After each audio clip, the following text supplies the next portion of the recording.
Painel, com Paulo César Magela. Muito bem, vamos ouvir agora o editor-chefe do Jornal Tribuna de Minas, Paulo César Magela. PC, bom dia, tudo bem contigo? Tudo bem, Marcelo, bom dia para você, bom dia para Cris Rubner. Bom dia, PC. Bom dia, Éder Renzo, Hugo Brugiolo, bom dia a todos. Vamos começar por onde? Internacional, nacional, mineiro? Não, internacional a gente não tem grandes acontecimentos, claro, o mundo continua girando, muita coisa acontecendo no exterior. Agora pela manhã, por exemplo, foi registrado que o principal opositor de Vladimir Putin, que estava preso há 3 anos, foi encontrado morto na sua cela. Lá é assim, né? Se você... Mais um, né? Mais um. Esse é um dos mais célebres. Ele foi encontrado morto agora pela manhã. Amanhã, assim, no nosso horário, lá na Rússia, lá no horário da manhã da Rússia. São 6 horas na nossa frente, então ele foi encontrado morto. Então não se sabe a causa ainda. O governo russo diz que não sabe o que aconteceu. E não vai saber mesmo a causa. E ninguém vai saber. Ninguém vai saber. Falando em presídio, o ministro da Justiça e Segurança Pública, Ricardo Lewandowski, ele anunciou ontem um plano para construir muralhas nos 5 presídios federais do país. Além disso, utilizar reconhecimento facial para todos os que entram nas unidades, modernizar os sistemas de alertas e vídeo monitoramento, além de nomear 80 novos policiais penais já aprovados em concurso. O ministro disse que as obras na penitenciária de Mossoró, onde aconteceu a fuga, contribuíram para que 2 detentos ligados ao Comando Vermelho escapassem na madrugada de quarta-feira, porque as ferramentas usadas na fuga não estavam guardadas corretamente. É inadmissível num presídio de segurança máxima esse tipo de displicência, né? Que isso, cara. O secretário nacional de Políticas Penais, André Garcia, ele disse que a fuga ele classificou como uma crise no sistema prisional, tratando o fato como irrepetível. Ele garantiu que não há chance de acontecer um evento dessa natureza quando os protocolos são seguidos. Então, que sigam os protocolos. Tanto é que foi a primeira vez que isso aconteceu. Exatamente. O protocolo não foi seguido. Exatamente. Aqui em Minas, Marcelo, o Supremo Tribunal Federal está fazendo uma notificação ao governador Romeu Zema, querendo saber sobre aquela postagem que ele fez junto com o senador Cleitinho e com o deputado Nicolas Ferreira, dizendo que em Minas não é preciso ser vacinado contra a dengue para os alunos ingressarem no sistema. Embora haja o livre-arbítrio, o Supremo está dizendo que existe uma recomendação no ECA, no Estatuto da Criança e do Adolescente, para que sejam vacinadas sim todas as crianças, para evitar a repetição de doenças, muitas delas já até consideradas extintas, que estão voltando, como poliomielite. Então, se não obrigar a tomar essa vacina, o resultado é que nós poderemos ter o ressurgimento de doenças. O governador, nessa postagem, diz que há o livre-arbítrio. O livre-arbítrio até certo ponto, quando trata-se de saúde pública, não pode deixar facultativo. Eu, pelo menos, sou a favor da obrigatoriedade por conta da segurança da própria população em termos de saúde. Respeito quem pensa o contrário, porque, afinal de contas, é o direito de pensar, ninguém tem nada com isso.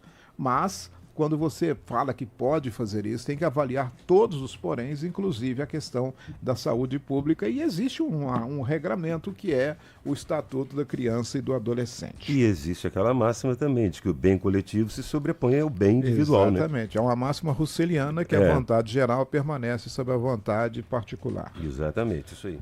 Bom, Marcelo, o ex-vereador Luiz Carlos Santos foi condenado a 31 anos, 9 meses e 10 dias de prisão em regime fechado pelo crime de peculato, conhecido como rachadinha. Esse crime foi confirmado, foi registrado quando ele tinha o mandato de vereador no período de 2009 a 2012.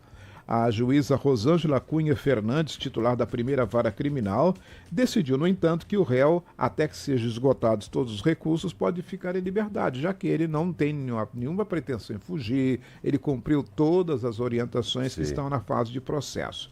Ele já foi processado por 8 ex-vereadores, esses que fizeram esse processo contra ele, e revelaram que eram obrigadas a repassar parte dos seus vencimentos para o vereador. E aí, por que a dosimetria da pena está tão alta? 31 anos, peraí. É porque ela foi juntando a pena de cada um. Foi somando, por conta desse caso aqui, tantos anos, por conta daquele, tantos anos. Então, chegou-se a 31 anos, 9 meses e 10 dias. O vereador, ex-vereador, vai recorrer, ele tem o direito do duplo grau de jurisdição, de recurso, mas ele mesmo vai recorrer. E aí temos que dar o crédito. Ele falou primeiramente ao jornalista Ricardo Ribeiro, que deu a notícia em primeira mão. Sim. Depois falou também para a Tribuna, ele deu entrevista aqui na Tribuna também. E ele disse que vai recorrer da decisão recebida por ele. Eu recebi com tranquilidade, disse ele, vou abrir aspas. É uma das sentenças mais absurdas, errôneas e midiáticas que possa ser proferida. Vamos reverter esses erros no Tribunal de Justiça. É uma sentença palco pós-carnaval. Uma clara perseguição política em ano eleitoral. Eu confio plenamente na Justiça e que os erros serão corrigidos. Então ele falou grosso, dizendo que vai recorrer. E aí, ele é pré-candidato a vereador pelo Republicanos e o presidente do Diretório Municipal do Republicanos, o advogado José Ferreira, o Ferreirinha, ele disse, não, ele continua sendo pré-candidato. Mesmo porque, também aspas, diz Ferreira, acreditamos, temos certeza que essa questão vai ser revertida no Tribunal de Justiça. Então, a questão do ex-vereador está agora, ele recebeu a condenação em primeira instância, pode recorrer e o Republicanos, partido ao qual ele é filiado e pelo qual ele é pré-candidato a vereador, garantiu, ele continua na chapa e nós temos certeza que vamos girar o jogo, disse José Ferreira, o Ferreirinha. Sim. Bom, Marcelo, tão logo termine o prazo de filiação, porque os políticos podem se filiar até 6 meses antes das eleições, o vice-presidente da República, Geraldo Alckmin, deve vir a Minas Gerais para um encontro com todos os candidatos a prefeito e vice-prefeitos pelo PSB. Ele fez esse acerto ontem em Brasília, numa reunião que ele teve com o deputado Noraldino Júnior, que é o presidente do partido em Minas, e que estava acompanhado do pré-candidato a prefeito de São Simão, Pacífico Júnior. O Noraldino disse que o vice-presidente nacional do PSB, deputado Carlos Siqueira, também estará presente nessa visita. O projeto é aumentar a representação do partido nas câmaras e prefeituras de Minas. Mas Noraldino também tem uma outra informação que ainda não está confirmada, mas ele já está reavaliando uma possível candidatura dele à prefeitura de Juiz de Fora, porque até então ele não tinha intenção de ser candidato, mas ele está reavaliando essa possibilidade. Não está confirmado ainda, mas não será surpresa se ele, daqui nos próximos dias, disser que é pré-candidato a prefeito de Juiz de Fora, entrando na lista de mais um nome que vai disputar as eleições de outubro. Mesmo porque, se assim ele o fizer, ele vai também trazer votos e trazer números para as eleições na Câmara Municipal. Exatamente, é aquela estratégia que a gente tem falado aqui, que o voto de legenda pode ser captado também na disputa de voto para a prefeitura. Então pode ser essa também a estratégia. Exato. Marcelo, foi em outubro do ano passado, o governador Zema, ele emitiu o decreto 48.703, estabelecendo que poderia ser feito também uma divisão de ações sobre vistoria veicular, vistoria de carros, que até então era por competência do Detran. Como ele passou essa competência para a Coordenadoria Estadual de Gestão e Trânsito, a SET, que é vinculada à Secretaria de Planejamento, houve uma terceirização do serviço. Então, vários órgãos, vários franqueados pelo país, pelo estado afora, inclusive Juiz de Fora, assinaram e entraram nesse projeto. Acontece que muitos deles estão reclamando do que está acontecendo até agora. Demora na transferência integral do serviço do Estado, distribuição desigual e ainda problemas de agendamento pela internet e falta de previsão para a liberação das vistorias móveis.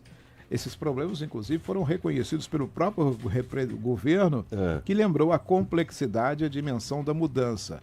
Aliás, o diretor da SET, que é essa coordenadoria, lembrou que o novo modelo funciona há somente 50 dias e pediu paciência aos responsáveis dessas unidades, porque, segundo ele, os ajustes ocorrem em tempo real, inclusive para aumentar a oferta de prestadores habilitados do serviço. Isso tudo foi discutido numa audiência pública realizada lá na Assembleia Legislativa e esses franqueados esperam que essas soluções sejam o mais rápido possível implementadas. Tomara. É isso aí, Marcelo. Esse é o cenário desta sexta-feira, com muitas outras notícias que, em havendo urgência, estaremos aqui para apresentá-la. Combinado. Um abraço para você, obrigado pela participação. Agora, Transamérica 929. Painel com Paulo César Magela.